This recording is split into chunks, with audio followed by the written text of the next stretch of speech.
Imagine this. You've spent months planning the ultimate cave expedition, filled with excitement and anticipation. The day finally arrives and you're about to step into the unknown, eager to explore the depths of the earth. But then, disaster strikes. Your friend, inexperienced but determined, finds himself in mortal danger. As he calls for help, you're frozen in fear, unable to save him. The cave, dark and unforgiving, seems to close in around you. What would you do when every moment could be his last? This is Fatal Tragedies, with 1 hour of cave explorations gone wrong. People don't give that enough credit, but survivor's guilt is a terrible thing. These are the words of Caroline Smith, who was 18 years old when she stepped onto the platform at Cave Creek with her classmates and a Department of Conservation (DOC) ranger. Smith was one of the 4 survivors, and for over 25 years, she's been wondering, why me? Before we dive deep, let's first understand the Cave Creek. Cave Creek, a wee river in Paparoa National Park on New Zealand's South Island, gets its name partly from a cool limestone cave it pops out of. This water adventure spans about 5 kilometers, winding through Paparoa's karst landscape before teaming up with the bigger Pororari River. Back in '98, thanks to the Nagai Tahu Claim Settlement Act, this creek got a fancy dual name as part of a big treaty of Waitangi deal. Now the water in Cave Creek comes with a bunch of caves mostly filled up by Bullet Creek. Picture this, there's a fancy slope from Bullet Creek to Pororari River, making some sneaky underground flows towards the south. At the end of Bullet Creek Road, near the Taurus Major Submergence, the whole flow of Bullet Creek can vanish underground. It's like a water magic trick. The water travels 1.5 kilometers underground and then pops up again in the cool canyon of Cave Creek. What's even cooler is that this underground water journey is a classic case of river capture. In 1974, they did a funky test using fluorescent dye to prove that Bullet Creek's water was indeed going on an adventure underground to join forces with Cave Creek. Now that you know the origin and outlook of the creek, let's jump right away to the story. The unforgiving disaster. On the 28th of April in 1995, a tragic incident unfolded high above Cave Creek in Paparoa National Park on New Zealand's South Island. Imagine this, 17 students from the outdoor recreation course at Putty Polytechnic at Greymouth, along with the manager from the Department of Conservation's Punakaiki Field Center, squeezed onto a viewing platform perched way up there. This platform, unfortunately, gave way and tumbled about 30 meters down into the resurgence below, the spot where the cave's water pops back up to the surface. The consequences were devastating. 14 people lost their lives and the remaining 4 suffered serious injuries. So, what happened? In April 1994, workers from the Department of Conservation completed the construction of a daring viewing platform extending over a cliff at Cave Creek and Paparoa National Park. This platform, built with the thrill of adventure in mind, allowed visitors to peer down a 40-meter chasm and witness the emergence of Cave Creek's headwaters from an underground cave system. Now, a group of students and tutors from the outdoor recreation course at Putty Polytechnic in Greymouth embarked on a field trip to explore the limestone formations and caves in the area. The group of students split into 2, Group A and Group B.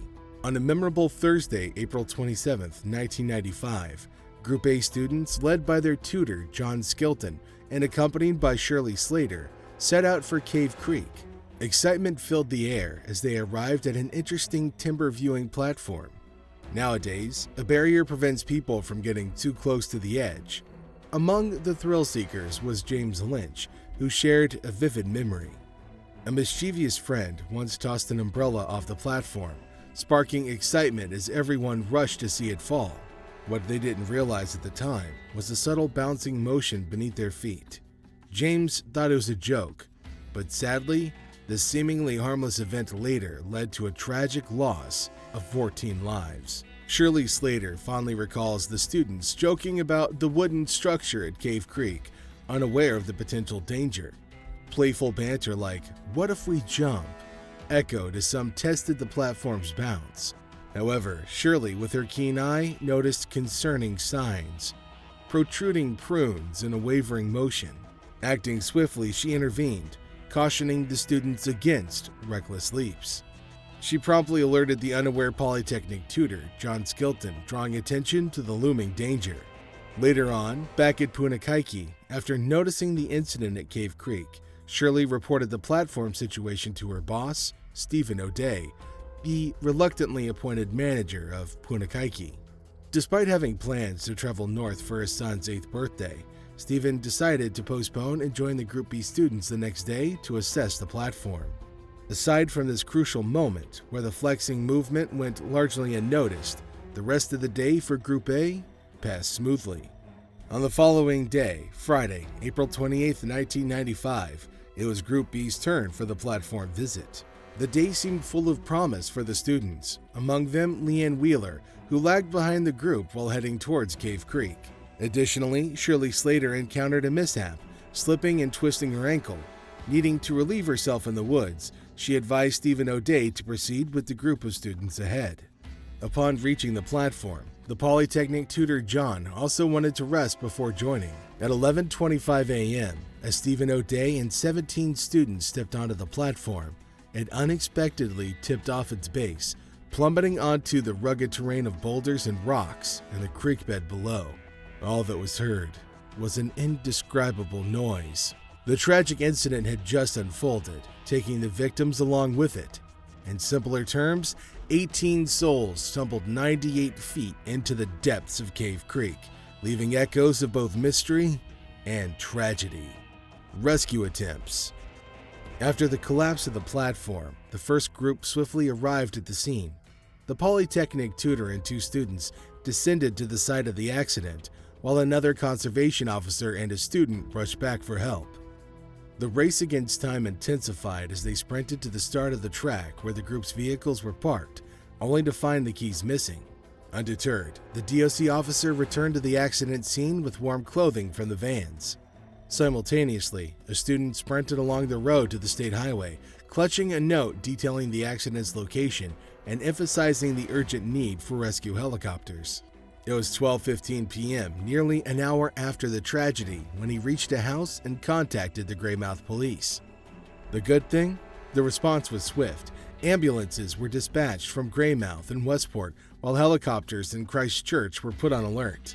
2 hours post-accident, a Greymouth police constable managed to reach the site on foot and urgently reported that the injured required immediate evacuation. Helicopters and stretchers were mobilized to lift 4 of the injured individuals to safety, one of whom was grappling with a severe spinal injury. As the clock ticked on, by 5:30 p.m., a total of 14 bodies had been delicately winched up and flown out by helicopter. 14 died on the spot, while 4 were injured, some seriously. Among the 4 who survived is Carolyn Smith, whose life has changed since then. A day that started with the promise of exploration and learning ended in sorrow, leaving a lasting impact on her life and the memory of Cave Creek. Smith faced a long road to recovery. The physical toll was evident, with a fractured ankle, femur, and collarbone from the fall, but the mental healing would take years. Just a year after the incident, she thought all was good, so she mustered the strength to return and complete the outdoor recreation course. It wasn't just about academics. It was a personal triumph, a declaration that she could overcome. However, the absence of familiar faces cast a heavy shadow over the endeavor. A sobering moment came when the tutor informed Smith about an upcoming class trip to Cave Creek. The power was in her hands to redirect elsewhere, but she bravely agreed to go. Yet, the journey proved to be an emotional battleground, as memories flooded back and ghosts of the past seemed to trail her. I felt I was living a bit of a lie because I'd survived and they weren't there, she reflects, grappling with the stark contrast between what was and what remained. It had become evident that Smith's affinity for the outdoors, once a source of joy, underwent a profound transformation. The high school graduate, drawn to the outdoor recreation course by a love for nature and a desire to test her limits, found herself adrift. The once thriving joy she derived from outdoor activities had evaporated. "There was nothing actually in the course that really hit all my buttons," she confesses. The trauma of Cave Creek had irreversibly altered the landscape of her passions and pursuits, leaving her navigating a new, unfamiliar terrain of emotions and uncertainties. In an interview with survivor Stacy Mitchell, he shared how the event had really affected his life. Stacy talked about carrying a big load of guilt and fear because he thought people blamed him for what happened. He admitted to shaking the platform with a few friends before it fell, and he felt directly responsible for the collapse. Every day, Stacy said he couldn't escape images of the scene and the friends he was close to. He firmly believed that if the platform had been built properly, it wouldn't have fallen apart. According to Mr. Mitchell, the toughest part of the tragedy was not being able to talk to anyone about it. Stacy started using drugs and alcohol as a way to cope with his memories, but lately he's seeking support from his 2 children and is slowly getting better. Gramay Hunt, the author who wrote a book about the platform's collapse, doesn't think Stacy had a role in making the platform fall. Sam Lucas, who was also a survivor, suffered from post-traumatic amnesia, completely erasing the memory of the event. Alongside this, he faced head trauma and knee and ligament damage. Stephen Hannon, however, endured the most severe consequences. The platform's collapse left him tetraplegic, confined to a wheelchair. After 6 weeks of heavy sedation and 9 more in an intensive care unit, he was transferred to a Christchurch hospital to learn how to navigate his new life with a permanent injury. This drastic change prompted Hannon to give back to the community. In a news article on Stuff, it was highlighted how Stephen has taken on the role of helping and mentoring disadvantaged young people, showcasing a resilience and a commitment to making a positive impact despite the challenges he faced. The aftermath of the Cave Creek disaster was marked by a thorough commission of inquiry, which concluded that the Department of Conservation had acted illegally and negligently in the construction of the platform. A series of mistakes were identified as contributing factors to the platform's collapse, and the department was criticized for not being allocated sufficient resources to execute projects properly, leading to a pattern of working within limited budgets. The project had failed to meet the requirements of the Building Act, which was undergoing extension to cover government departments during the planning and construction of the platform. Notably, there was no building consent for the platform, and crucial safety measures such as signs indicating the maximum occupancy were not in place. Speaking of signs, there was an incorrect sign next to the platform. This sign said that a maximum amount of 10 people would be able to stand safely on this bridge, when in reality, 5 people was the maximum amount. The absence of this sign meant the students piled onto the platform thinking they would be safe, when in reality, the weight of the extra people may have indirectly caused the platform to collapse. Compensation amounting to $2.6 million was paid out to the families of the victims. Although there were no prosecutions directly resulting from the deaths, the West Coast Regional Conservator of the Department of Conservation resigned in the wake of the Commission of Inquiry's report. Minister of Conservation Dennis Marshall also resigned on May of 1996. In the months following the tragedy, 15 of the Department of Conservation's 106 viewing platforms across New Zealand were closed for repairs. A memorial plaque was unveiled in 1996 to honor the victims of Cave Creek. 3 years later, in 1998, the track was reopened to the public with new stairs, although the viewing platform itself was not reconstructed. Despite lingering concerns raised by a survivor in a 2005 interview, expressing worries that some members of the group may have contributed to the collapse by shaking the platform, the official stance maintained that the platform was inherently dangerous and would have collapsed regardless. To mark the 25th anniversary in 2020, the Cave Creek track was renamed Cave Creek Kotihotiho Memorial Track, serving as a lasting tribute to the tragic events and the lives lost. Now, I know what you're asking. What was really the cause? Well, the Cave Creek disaster initially appeared as a perplexing event with no apparent reason for its random collapse. In the aftermath, as investigations unfolded in the months that followed, it became evident that there were numerous contributing factors to the tragedy. These findings prompted a comprehensive examination through a commission of inquiry commissioned by the New Zealand government. The inquiry, designed to unearth the root causes and dynamics surrounding the Cave Creek disaster, delved into both primary and secondary factors. As the investigation progressed, it gradually uncovered a complex web of issues that had played a role in the collapse of the viewing platform. In a departure from established government building codes, the platform, situated 40 meters above the chasm, was constructed without the input of qualified individuals with the necessary expertise. The standard protocol in such cases would involve obtaining a geotechnical report to assess conditions and receive recommendations for platform design. Unfortunately, this crucial step was neglected. Among the 4 main builders responsible for the platform, none possessed the requisite qualifications. This lack of expertise led to the cutting of corners and incomplete adherence to their responsibilities. For instance, due to the absence of a suitable drill, the builders opted for nails instead of bolts to secure the platform, a deviation from standard safety procedures. Additionally, in certain sections of the platform, only a single nail connected the wooden planks, with some nails not even penetrating the plank.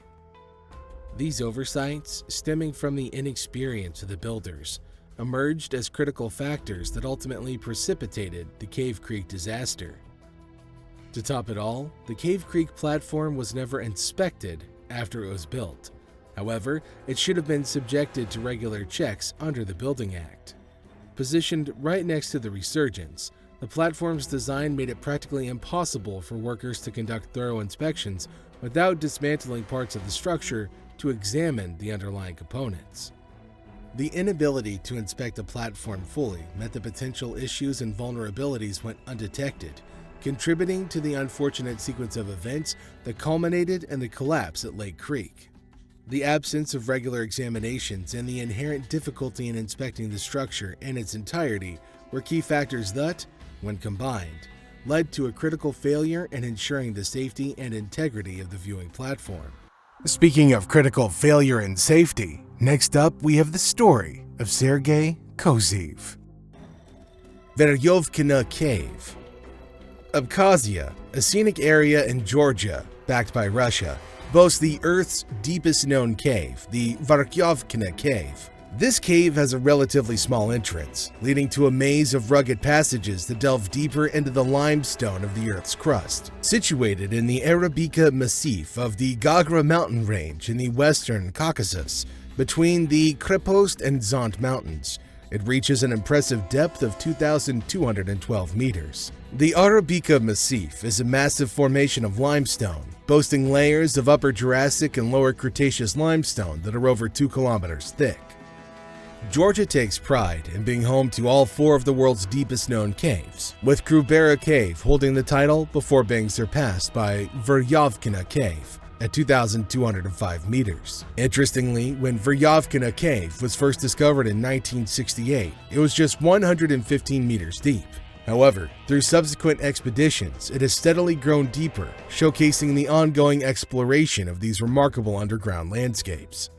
The entrance to this cave sits high above at 2,285 meters above sea level, making it quite a climb to reach. This cave is no ordinary one. It's considered the Everest of caving, known for its extreme difficulty and danger. It's definitely not for beginners. Besides the challenging entrance, the cave itself is a unique and formidable experience. It maintains a chilly temperature ranging from 4 to 7 degrees with 100% air humidity.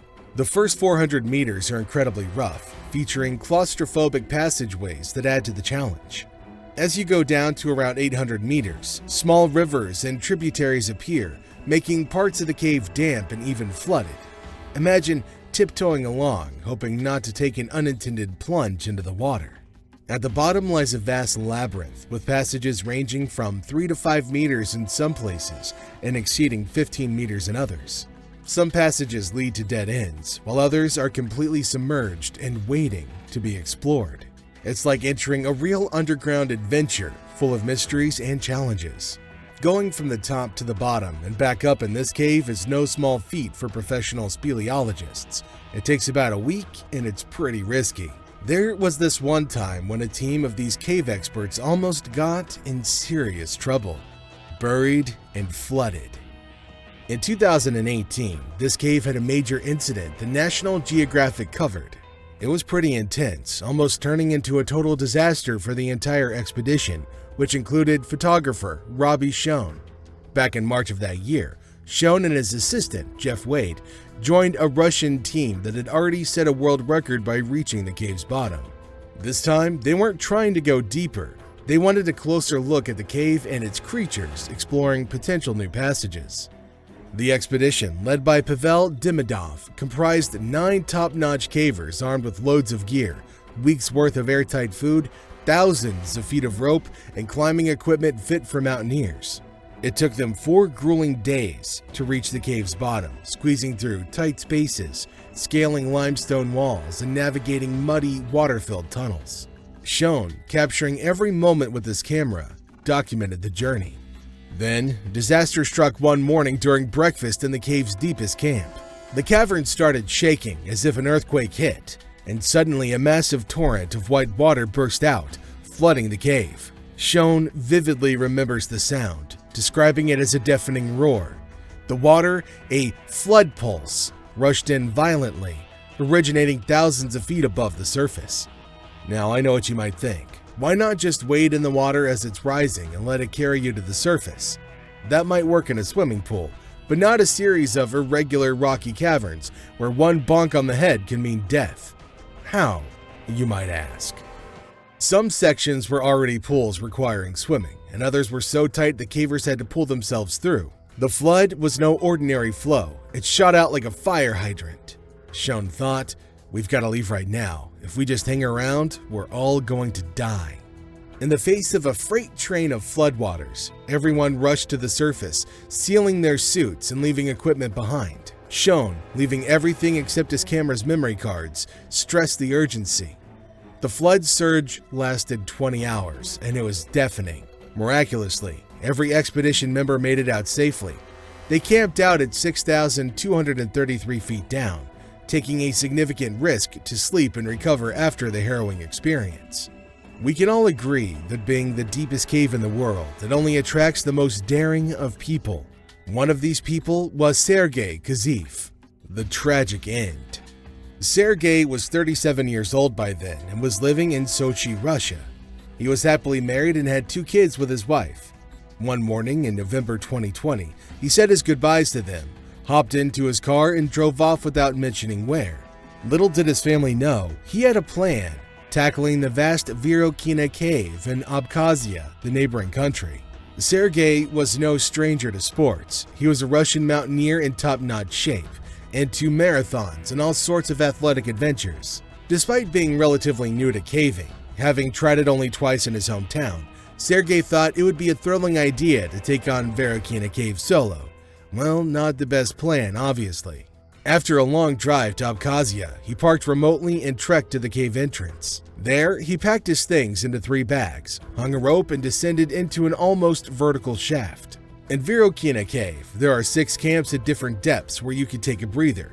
The first 400 meters are a real challenge, tight, claustrophobic, and tough to navigate. Sergei's first stop was at Camp 380, where he had a meal of pasta and ketchup, planning his descent to Camp 600. Living there for a week, he enjoyed caver-friendly food, yes, more pasta and ketchup, and seemed to be having the time of his life. Little did he know that this was where things would take a turn. Now this sounds kinda crazy, but picture this, Sergei, just a regular guy, descending the deepest cave known to humans, armed with only screenshots on his phone and a tiny printed map. Despite being a total amateur, he pushed on to the trickier parts of the cave. Around 1,100 meters down, where things get really challenging, the cave turns wet and cold. Water is everywhere, constantly splashing on you as you descend. This isn't just a minor inconvenience, it's a serious risk. Without proper gear, you're flirting with hypothermia, and death can sneak up on you in this freezing environment.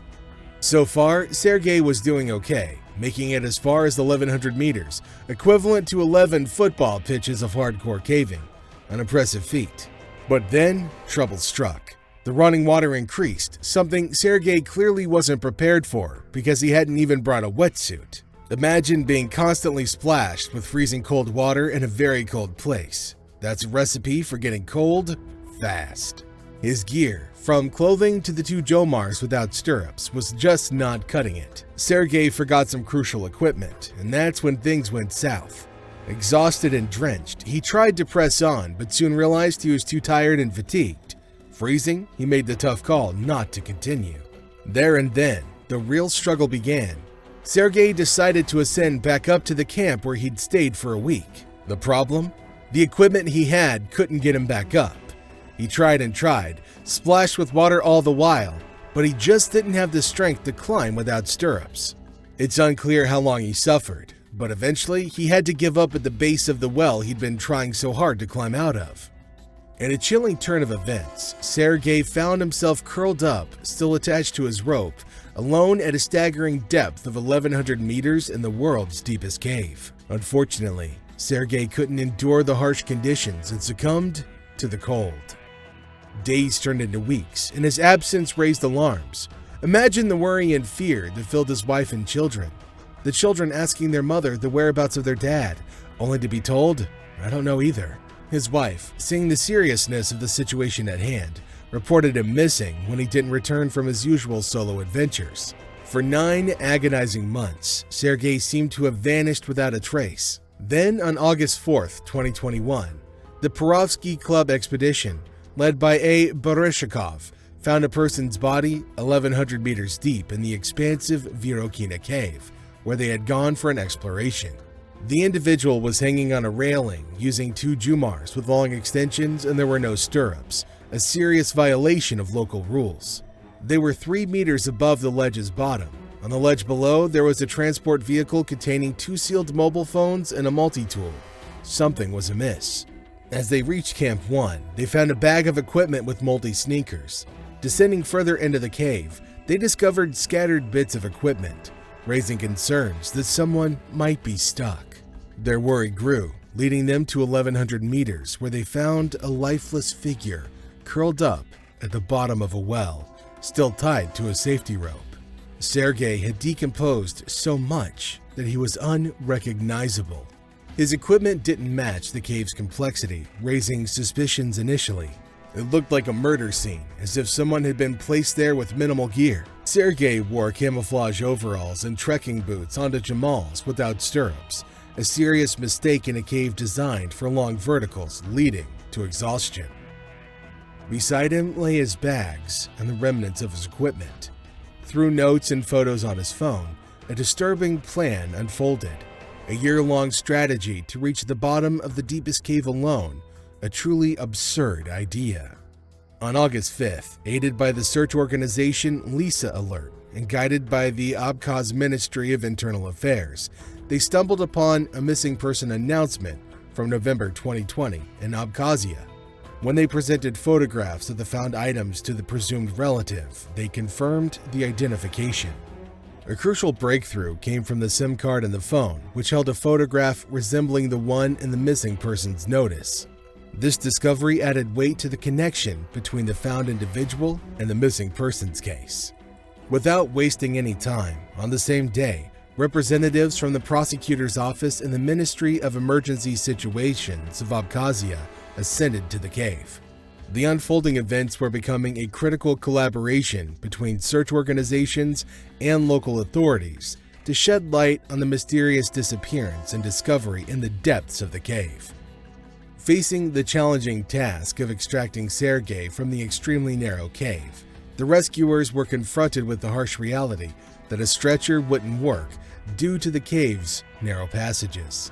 In a heart-wrenching decision, Sergei's wife was called again, and they made the agonizing choice to cut Sergei into pieces for evacuation, a truly grim and difficult task in the cave. The recovery efforts commenced on August 4th, with the local community rallying together to gather donations for the evacuation.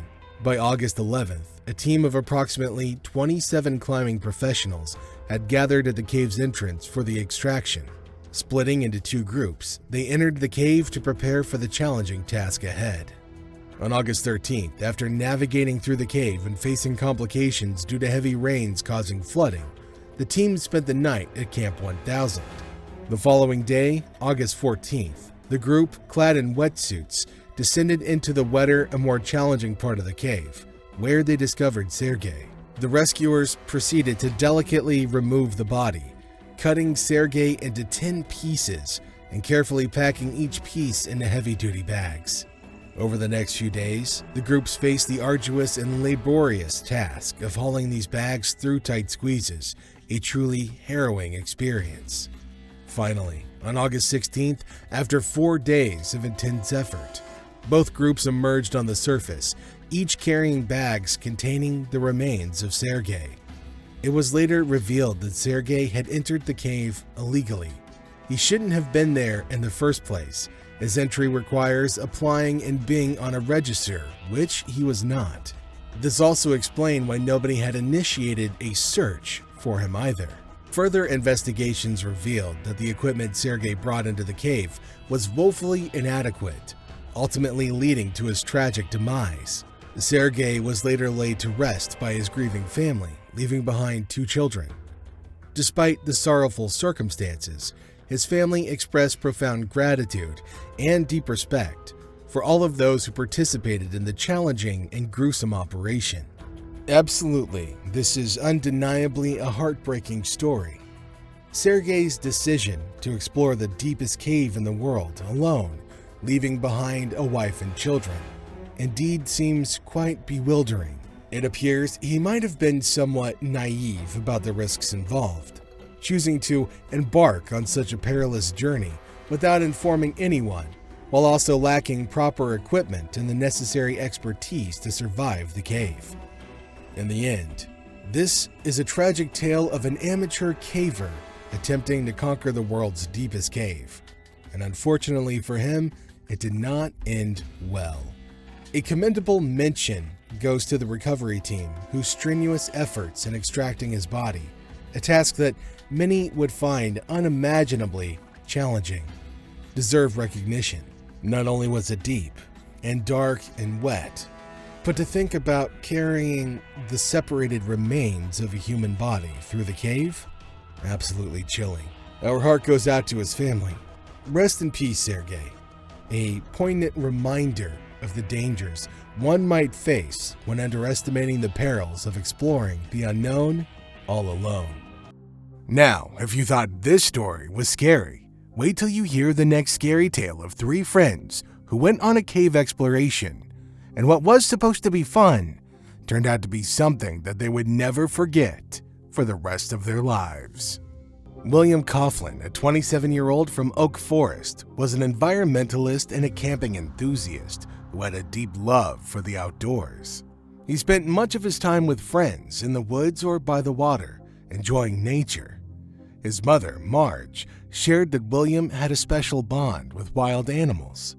His passion for protecting the environment led him to work for the Federal Environmental Protection Agency. Later in his life, William discovered caving after a friend showed him a small cave near his home. Intrigued, they ventured into the cave and explored it within a few hours. Despite lacking proper equipment, they managed to navigate the cave easily. This successful adventure boosted their confidence and inspired them to explore more challenging caves. Having never heard of any caving accidents, William and his friends believed that nothing could go wrong. Though he knew little about caves, William was captivated by the ideas of uncovering a whole new world beneath the Earth's surface. Although William and his friends were inexperienced cavers with limited knowledge of the activity, they were determined to find a cave that would challenge them. William's friend James suggested they take a trip to City Cave, Kentucky, known for its extensive cave systems. Speaking of City Cave, it's a one-of-a-kind tourist spot, offering both above-ground attractions like shops, restaurants, and museums, and a hidden world beneath the surface, hundreds of miles of cave systems stretching across the Kentucky landscape. Among these, Buzzard Roost Cave in Cave City stood out to William and his friends as the most intriguing option in the brochure. Buzzard Roost Cave is a challenging, minimally developed tourist cave, marketed as unsuitable for beginners due to its deep drops and tight passages.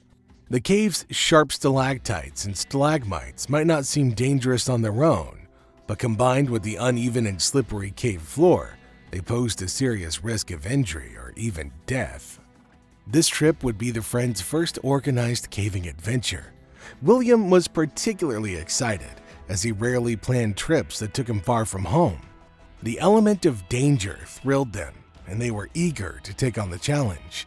They knew that if they could conquer such a difficult cave, they'd have something to be proud of. The possibility of doing something dangerous only added to their excitement, as they anticipated the thrill of a lifetime. And then came the D-Day. On Friday, May 28, 1993, William, along with his two friends, James Jacala and Kevin Feely, set off from Illinois to Cave City, Kentucky. Their trip coincided with Memorial Day weekend, and while the town was bustling with hundreds of visitors exploring shops, restaurants, museums, and other attractions, the trio had their sights set solely on the vast network of caves waiting to be explored. Once in Cave City, the friends came across a brochure for Buzzard Roost Cave, which offered two tours to the public, the Historic Tour and the Wild Cave Tour. The Historic Tour provided a guided walk through easily accessible parts of the cave, while the Wild Cave Tour was for the more adventurous, involving crawling, twisting, and squeezing through the cave's underdeveloped lower passages. Despite the thrill of the Wild Cave Tour, they decided to take the Historic Tour first, as it was the next available option. Before setting off on the tour, all three friends signed a simple release form that outlined the cave's dangers and released the operators from liability in case of any mishap. Though they signed willingly, the true extent of the cave's risk was not fully communicated to William and his group.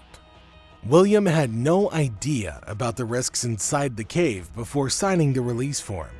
Because of this, the group relied entirely on the tour guide and cave operators for their safety, rather than on any knowledge or experience they had with caving. In 1998, the Kentucky General Assembly passed a law that protects cave owners from being held liable for injuries sustained by people using the cave for recreational or scientific purposes, so long as no fee is charged. This law is significant because it means that if a cave owner doesn't charge an entry fee, they can't be sued if somebody gets hurt. This protection allows cave owners to be less worried about legal issues. However, once someone charges for entry, they become a business and different, stricter laws apply. After learning about the risks, William and James were still eager to enter the cave, but Kevin Feely decided to stay above ground and enjoy the other attractions in the area. It's as if he'd seen the danger ahead, or maybe we can say his guardian angel was so active that day. Anyway, William and James first completed the historic tour with their guide, Dave Harden. Feeling confident, they then chose to participate in the Wild Cave Tour offered later that afternoon. William, James, and 4 others paid the guide for the Wild Cave Tour. Before the tour began, the guide asked each person to sign another release form identical to the one they had previously signed. The guide then handed out 2 flashlights and instructed the group that he would lead the way, and they were to follow closely, navigating the cave exactly as the person in front of them did. He emphasized that they must stay together and not separate from the group until the tour was complete. The guide carefully explained the risks involved in the Wild Cave Tour and even showed the group the types of narrow tunnels they would be crawling through. He gave them ample opportunity to reconsider, almost as if trying to talk them out of the tour entirely. He wanted to make it clear that this experience would be much more challenging and dangerous than the first tour. However, William and James were filled with confidence and excitement by this point. No amount of warning could deter them from the adventure that they'd been eagerly anticipating. When the group assured the guide that they were up for the challenge, they were surprised that more equipment wasn't provided for the exploration. Experienced cavers know that helmets, extra food and water, and at least 3 light sources are essential for navigating a cave of that difficulty. Nonetheless, The group pressed on and began their journey into the cave, enjoying the thrill of maneuvering through the twists and turns of the passages. For William and James, the mix of excitement and fear created an adrenaline rush as they ventured deeper into the cave. They reached the halfway point without any issues, and it seemed the cave wasn't as difficult as they had anticipated. However, both were eager for more adventure and hoped the second half would present a greater challenge. As they prepared to continue, the guide offered words of encouragement, leading them toward the lower, more technical parts of the cave. This is where the real test began. After crawling through a narrow passage, the group came to a 30-foot hanging cable ladder with wooden rungs. The guide announced to the group that this was the first ladder, signaling the start of the most challenging part of the tour. The group descended the first ladder without much trouble, navigating a short crawl before reaching the second, shorter ladder, a 15 to 20-foot hanging cable ladder. Though it wasn't as tall as the first, this ladder proved to be more difficult. It dangled awkwardly over a rock ledge, making it hard to grip the rung securely. After the group made it down the second ladder, the guide announced that the official tour had ended, and they were now free to explore the nearby passages on their own. Before they could begin their independent exploration, however, the guide mentioned that they were running behind schedule. He then left the group at the bottom of the ladder, saying he needed to leave the cave briefly to make a quick phone call. William felt a strong pull to revisit the second ladder and explore a passage that had caught his eye earlier. This is the part of the movie where you feel like telling the actor not to try to do what you're thinking. It's a bad idea. But anyway, James agreed, thinking they might discover an untouched part of the cave. With determination, William grabbed the ladder and began to climb. But he was already tired, and the ladder wobbled beneath him, making each step a struggle. The ladder wasn't designed for someone of William's size, standing 6 feet tall and weighing around 220 pounds, making the climb even more challenging. Frustration and fatigue began to set in as he struggled to maintain his grip. Realizing the difficulty, William decided to pause and take a break. He hoped the guide would return soon to help him, giving him the strength and support needed to make another attempt. As he waited, a mix of emotions surged through him: determination, frustration, and a growing sense of vulnerability in the depths of the cave. James, growing concerned by the guide's prolonged absence, asked the other two group members if they could help find him. After waiting for what felt like an eternity with no sign of the guide's return, William decided to give the ladder another try. He climbed back onto the unstable ladder, making it about halfway up before a surge of anxiety set in. His grip faltered, and he slipped off, falling hard. As he plummeted, his head struck a protruding rock on the cave wall, and he landed heavily on his head, which started to bleed profusely. James was shocked by the sudden accident and rushed over to William. He quickly examined his friend and found a deep 2-inch gash on William's scalp. Another group member, alerted by the commotion, hurried to the scene. They found William conscious but disoriented, struggling to make sense as he responded to their questions. The urgency of the situation deepened as they realized the severity of William's injuries and the need for immediate help. William didn't initially understand what had happened. Confused and disoriented, he thought they'd already left the cave. As he began to grasp the extent of his injuries, panic set in. James quickly tried to calm him, reassuring William that he was okay and promising to get him out of the cave safely. The tour guide eventually returned and informed James that the only way out was to climb the ladders and exit the cave the same way they had come in. However, William was in no shape to leave. His condition was deteriorating, and he was becoming increasingly delirious. The severity of his injuries led the group to worry that he might not make it out at all. James was furious and argued with the guide, insisting that they needed a cave rescue team to help William. The guide remained firm, telling James that they would need to rely only on their own efforts to get William out. James suspected that the guide was avoiding calling for a rescue operation to prevent causing panic among the many visitors above ground at the attractions. The group realized that their only option was to get William up the ladder and out of the cave.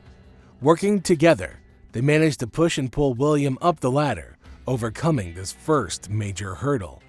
They were relieved to succeed, but the real challenge lay ahead.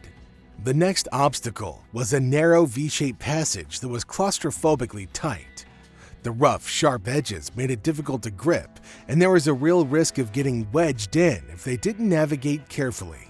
The passage was primarily a belly crawl, undulating up and down before taking a sharp left turn and descending further. William entered the passage head first, struggling to crawl through the tight space. He was anxious and nervous, knowing he was larger than what the passage could comfortably accommodate. None of the other group members were as large as William, so they hadn't been concerned about getting through initially. William, however, was painfully aware of how close he was to getting stuck. Halfway through the passage, he realized with growing panic that he couldn't move any further. The tight space and his own size created a terrifying situation, making the escape feel increasingly impossible. And then, the second tragedy struck. At a certain point, William realized he was stuck and unable to move backward against the force of gravity. Desperate cries for help echoed through the cave as he became trapped horizontally, with his arm pinned underneath his body. The wedge-like shape of the passage kept him propped up, but if he slid further into the crack, he risked becoming even more entangled, potentially making almost his entire body inaccessible. The group tried to pull him from the other side, but their efforts only seemed to worsen his predicament. James was stunned by the unfolding nightmare, and in a frantic attempt to help, used all of his strength to push William further out. However, this only made things worse, causing William to become even more wedged to the point where he could barely talk or breathe. The tight squeeze compressed William's lower organs, affecting his diaphragm and lungs. Each breath became a struggle, and his breathing sounded gurgly as fluid began to fill his lungs. The guide instructed James to go to the surface and get the cave owner to report the accident. James rushed out, realizing that the guide and the cave owner were intent on managing the situation without involving external authorities. It soon became clear that William's situation was critical. Without a significant mechanical pulling system, there was no way he could be extracted safely from the narrow passage. As the situation inside Buzzard Roost Cave grew increasingly dire, the guide finally left to get a medical kit and alert the authorities. This delay meant that 3 critical hours passed before medical and rescue personnel arrived on the scene. Meanwhile, outside the cave, onlookers began drawing eerie comparisons to the infamous 1925 case of Floyd Collins, who had perished under similar tragic circumstances just miles away. The memory of Collins' agonizing death and the media frenzy surrounding it cast a dark shadow over the present ordeal. When rescuers finally arrived, they were determined to save William despite the complexities of his situation.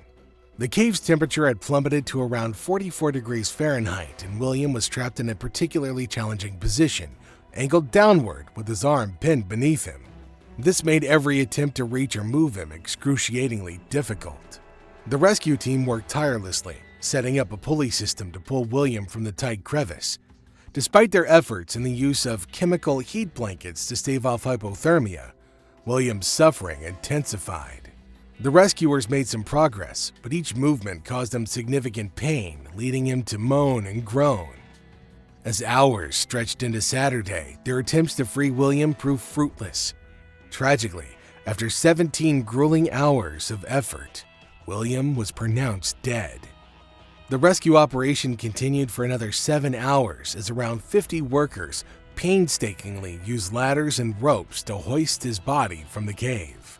By 2:30 p.m. on Monday, nearly 3 days after William first ventured into the cave, they finally brought him out.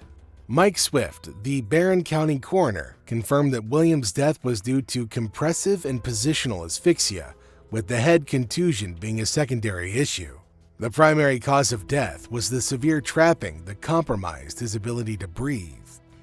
The Kentucky State Police conducted an investigation into William's death, marking the first such case in the area in over 2 decades. The Denver-based 10th U.S. Circuit Court of Appeals found that the cave attraction owner had a significant understanding of the dangers involved in the activity, which contributed to the estate's liability for damage.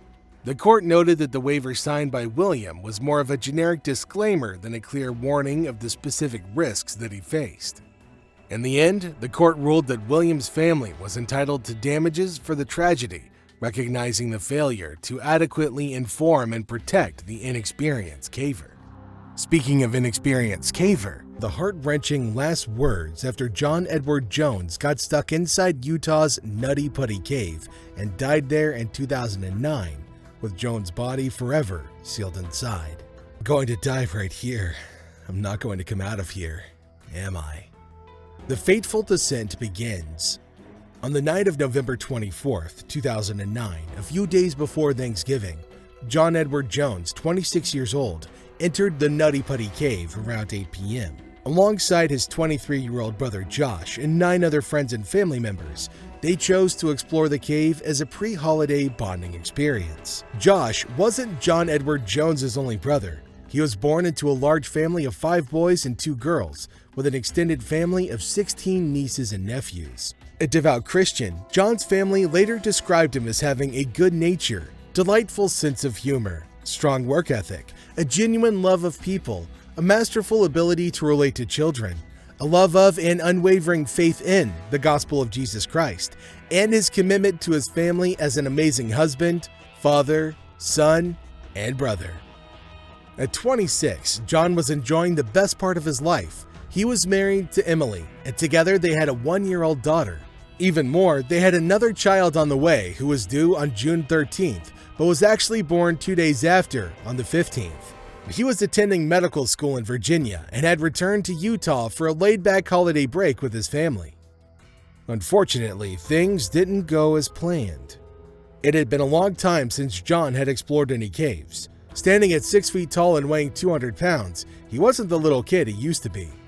The Nutty Putty Cave, situated in Utah, captured explorers' attention since its first exploration in 1960.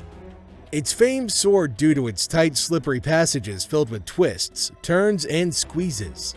Various sections bear intriguing names like the Birth Canal, the Aorta Crawl, the Scout Eater, and the Maze. This hydrothermal cave has been surveyed to measure 1,355 feet in length and 145 feet in depth. Entering the cave. Being a large group, and for about an hour, everything was going smoothly as the group explored the cave's largest room, called the Big Slide. The atmosphere was lively. John, Josh, and 2 friends decided to tackle a challenge they had heard about, passing through the Birth Canal, a narrow and tricky passage leading to a larger room. John took the lead, wriggling forward with determination. However, the expected spacious room didn't appear. Undeterred, he continued inching forward, only to find the narrow passage take an unexpected sharp downward turn. Confidently, John pressed on, perhaps noticing the tunnel widening at the bottom, but realization struck too late. The misstep occurred 50 feet earlier. Conflicting sources on the internet made it unclear whether John accidentally turned into the Scout Eater from the Birth Canal, or if he missed the Birth Canal entirely and entered a nearby passage called Ed's Push. Unlike the Birth Canal, Ed's Push doesn't lead to a larger room.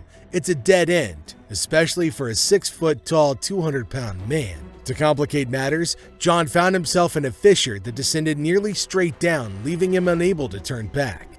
Now John was fully aware that he was almost stuck and couldn't turn around. There was no space to wiggle back the way he came. He had no choice but try to move forward.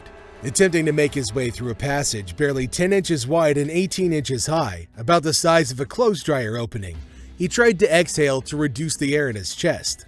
The goal was to fit through the tight space. However, when he inhaled again and his chest puffed back out, he found himself stuck for good. I really want to get out.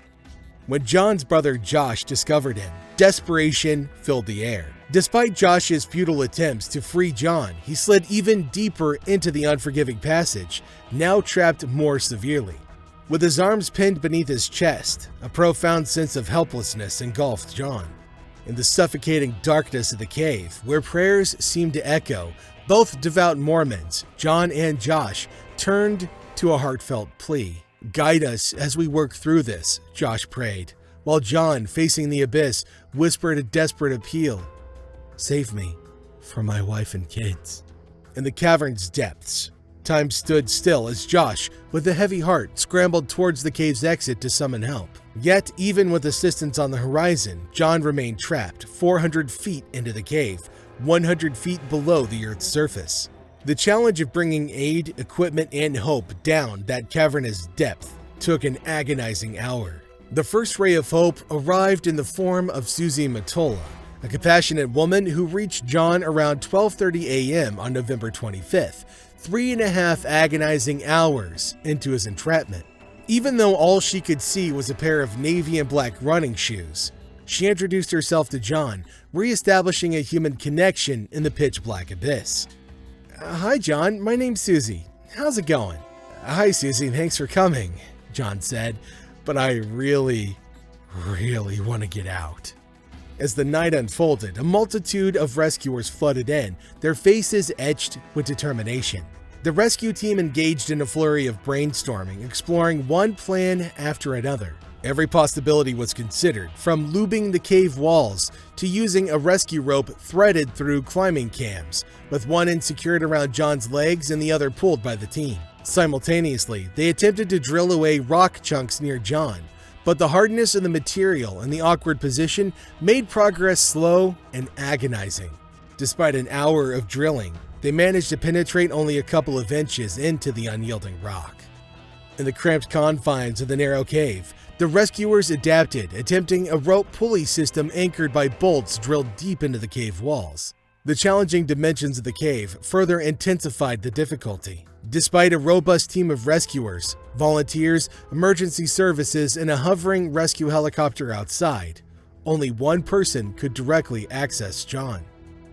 Ryan, one of the rescuers at 6 foot tall, taller than most cavers, yet whip thin, flexible, and seemingly immune to claustrophobia, steeled himself. Despite the fear and heaviness of witnessing John's plight, he knew there was a job to be done. The initial attempt with climbing cams failed due to the anchors struggling to grip the powdery calcite coating the cave walls. Ryan stood by John during this reconstruction. Once the newly drilled system was in place, the team could slowly raise John. Ryan's task was to shift him from the narrow 8.5-inch side of the crevice to the slightly wider side. Then, with all their might, the crew would pull. Intravenous medicine was on standby to administer to John immediately after his liberation. This plan, the rescuers believed, was their final and best chance. In the oppressive darkness, John was slipping away from reality, adding urgency to their efforts. Sean Roundy, one of the rescuers on the scene, explained the difficulties facing anyone, even experienced spelunkers, who went into Nutty Putty Cave. Most of the passages were dangerously narrow, even at the entrance, where warning signs had been placed. "Help me get out. I don't want to be on my head," John told Ryan when he arrived. "Why are you on your head?" Ryan asked. "Why did you guys put me here?" John replied. "Just keep fighting." Upon reaching John, Ryan skillfully untied the knots the previous rescuers had secured around his legs. In a gesture of care, Ryan offered a water pouch filled with Gatorade, extending the attached tube to John so he could drink. And as a reminder that he wasn't alone in the dark abyss, Ryan gently rubbed John's leg. The connection between them deepened, especially considering John's strong Mormon faith. Shared faith with several volunteers who attempted to free him became a source of comfort. In moments of conversation, they delved into their missions for the Church of Jesus Christ of Latter-day Saints, and even conversed in Spanish, a language both were familiar with. Ryan from his mission to Texas, and John from his mission to Ecuador. "I'm sorry I'm so fat," John said. "It would be so much easier for you guys to get me out of here if I wasn't so fat." But Ryan smiled. "Well, when we get you out of here, I'll be your workout buddy," he said. "I can't believe I'm upside down." John's predicament became even more complicated due to the contorted position of his body, nearly upside down, with only his feet visible to the rescuers. The low-hanging ceiling above his feet made a straightforward extraction impossible, as pulling him out would be hindered by his feet. Time ticked away, marked by frantic efforts and the disheartening failure of the initial climbing cam system. Meanwhile, John's condition worsened. Trapped upside down for an extended period, he grappled with difficulty breathing, and his heart strained against gravity to maintain a continuous blood flow to his brain. Swinging between panic and moments of calmness, John endured the harrowing experience. As the clock relentlessly ticked, reaching the 19th hour of John's upside-down entrapment, rescue commanders on the surface also knew how much thoughts of his family helped John in his dark prison. So, Salt Lake County crews brought in a telecom, a set of 2 radios connected by a cable line. Extending the line 400 feet from the entrance to John's tunnel, they handed a speaker to Ryan. In the dimness of the tunnel, Ryan lay, his arms stretched out with a little black box. Tears streamed down the rescuer's face as Emily, from the tumultuous surface to the musty, cramped tunnel, shouted desperately to reach John. Through this lifeline, John connected with his wife, both agitated yet finding solace in each other's voices amid the turmoil of the cave entrance. "I love you. Just keep fighting," Emily's voice crackled through the box. John replied saying, I love you. Tell Lizzie I love her. I'll get out and I'll come see you." Everything shifted when the rescuers successfully completed the installation of their pulley system and commenced the concentrated effort to pull John to freedom. Now it was 4 p.m. on November 25th, and John had been trapped for 19 hours. But rescuers finally had the power to pull him out. The rope was threaded through nearly 15 tandem pulleys meticulously drilled into the cave wall. Nearest to John, it passed through a natural arch in the wall just above the crack where he was ensnared. Ryan tried to prepare John for what was about to happen. "Okay, John, I need your help. I need you to make sure that you're pushing with your hands. I'm gonna push you this way." In the pit, 8 people moved in unison. John's body ascended from the crevice. With each tug, he inched a little further. Suddenly, his feet collided with the low ceiling, and his scream pierced the air. Urgently, Ryan shouted for the teams to lower him, allowing John a brief rest. On the 3rd lift, as they brought John upward once more, Ryan leaned into the crack. It was the first time in hours that John caught a glimpse of another person. "John, look up at me," Ryan said. "How you doing?" After the 3rd upward pull, a significant milestone was reached. John, now at eye level with the closest rescuer, displayed signs of exhaustion. Tired eyes, a grimy face, but overall he seemed remarkably fine. "It sucks. I'm upside down. I can't believe I'm upside down," he said. "My legs are killing me." Despite the complaints, a smile adorned John's face, not unnoticed by the rescuer. After a brief rest, they decided to press on. John was on the verge of liberation. After about 20 minutes, Ryan raised his voice to yell, "Haul!" he said. The rope moved. John inched upward. In the face of overwhelming odds, Ryan dared to hope. The thought flickered, John might escape this trouble. Though undoubtedly injured, he could embrace Emily, witness his baby's birth, and see his daughter grow up. There was a chance he could live. But then the world exploded in a blast of pain. Disaster strikes. As the rescue team pulled John upward for the 4th time, a sudden shift in events unfolded. The entire team was thrown backward as the rope went loose in their hands. Ryan screamed. Then everything went black. When he woke up, blood was everywhere. His jaw hurt and his eye was getting big. He'd felt a hard impact on his face, causing him to briefly lose consciousness.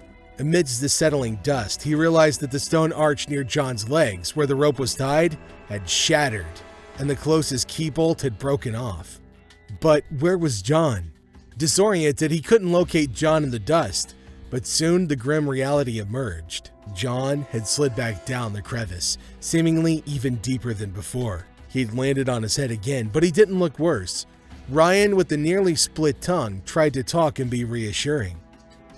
"John, I'm bleeding. I've got to get help, but it's okay. Everything's okay. Someone else will come in with you." With severe facial injuries from the impact, Ryan, unable to continue, had to switch places with his father, also on the rescue team.